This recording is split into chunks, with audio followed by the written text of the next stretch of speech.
Question 1. Do you like getting up early in the morning? I'd say I'd like to, but I don't always manage to. I think there are plenty of benefits to waking up early.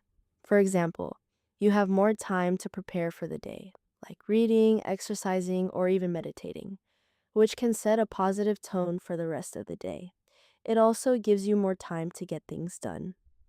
Whenever I wake up late, I feel like I'm rushing and don't have enough time to finish everything I planned. Having said that, it's not as easy as it sounds. With so much work, information, and entertainment these days, I often stay up late, so I end up waking up quite late as well. Question 2. What do you usually do in the morning? Well, pretty much like everyone else, I guess.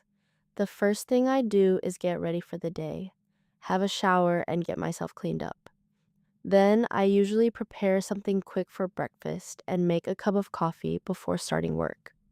Recently, I've been working from home, so I don't have to commute. I can just turn on my laptop and get started right away. Question 3. What did you do in the morning when you were little? Why? Well, it was quite a long time ago, so I don't remember everything clearly. But as far as I can recall, my mom usually had to wake me and my sister up. After that, we'd get cleaned up, and if we had enough time, we would help her with some housework, like sweeping the front yard or tidying up the house. Then we'd sit down together for breakfast, which was kind of a must back then because my mom believed it was very important for our health. After finishing our meal, we would head to school, which wasn't very far from our house. Question 4. Are there any differences between what you do in the morning now and what you did in the past? Oh, yes, definitely. In the past, I used to work in an office, so I had to wake up earlier to get ready. I would dress up and do some makeup to look neat and appropriate for the workplace. These days, though, I work from home, so things are much more relaxed. I can wear whatever I feel like and just stick to a simple skincare routine instead of spending too much time on my appearance. I have to admit, it's quite a relief. That said, I do think working in an office has its own advantages as well. Question 5. Do you spend your mornings doing the same things on both weekends and weekdays? Why? Well, yes, I do. My schedule during the day might be different, but my morning routine is pretty much the same, whether it's a weekday or the weekend. I think the main reason is that having a consistent routine helps me feel more organized and mentally prepared for the day. It gives me a sense of stability, even if the rest of the day is unpredictable.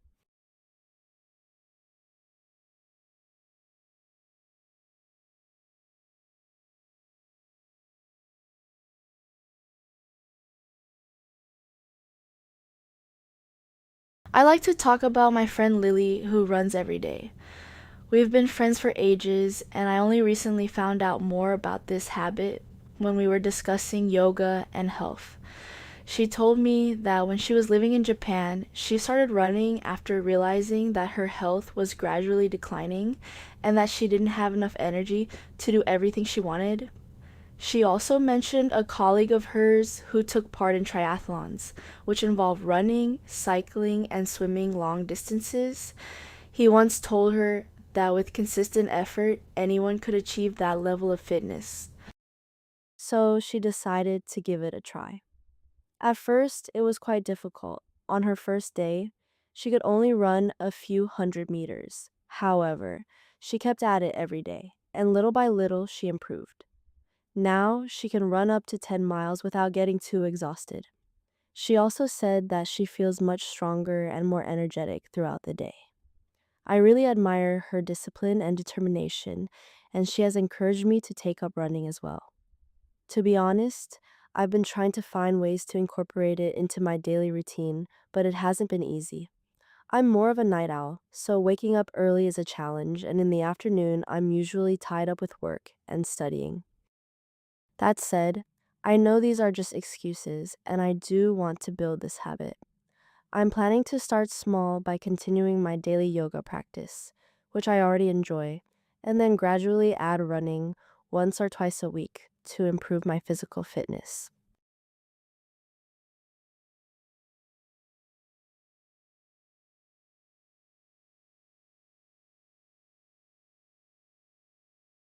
Question 1. What good habits should children have? I think there are many good habits children should develop, but one of the most important is regular exercise. As the saying goes, health is wealth. So if children aren't physically healthy, it can be difficult for them to do well in other areas of life. That's why I believe staying active, whether through sports or simply playing outdoors, is essential. If I had children, I would encourage them to take up a sport they enjoy, ideally in a club.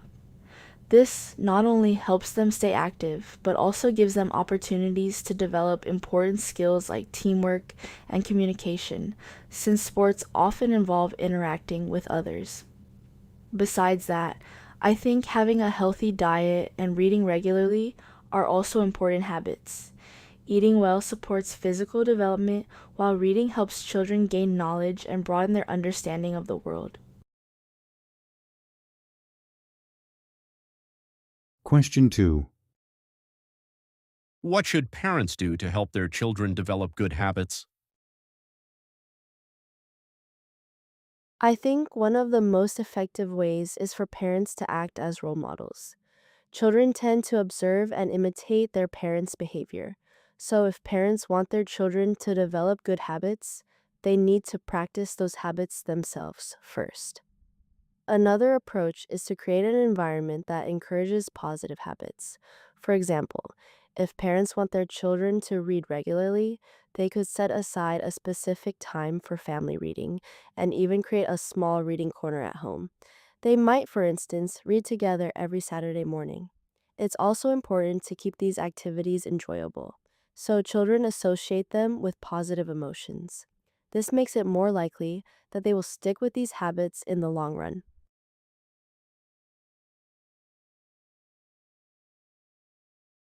Question 3. Why do we develop bad habits? I'd say one of the main reasons is that bad habits tend to be addictive. For example, scrolling on social media can easily become a habit because platforms are designed to keep users engaged. Their algorithms show content that triggers the release of dopamine, which makes people want to keep coming back for more. From my own experience, I sometimes stay up late because I get too absorbed in reading novels with engaging storylines. They keep me on the edge of my seat, and I find it hard to stop. In my case, I wouldn't really blame the novels. It's more about my lack of self control and my inability to resist the temptation.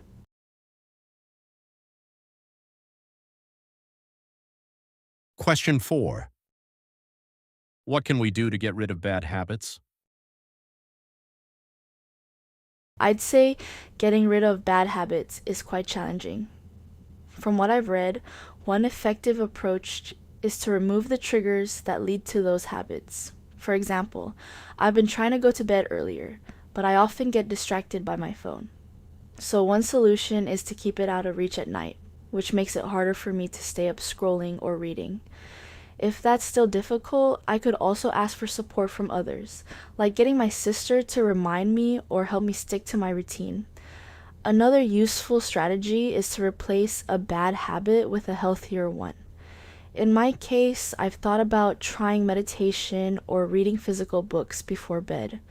However, I have to admit that it hasn't been easy to maintain these habits as meditation can feel a bit boring at times and books can be quite expensive. Overall, I think breaking bad habits requires both self discipline and a supportive environment.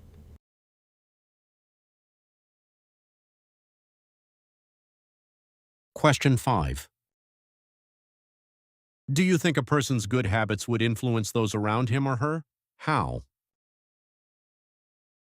Yes, I do think so. People with good habits often have a positive energy and presence, which can influence those around them. They can be quite inspiring and may even motivate others to adopt similar habits, such as exercising regularly or maintaining a healthy lifestyle.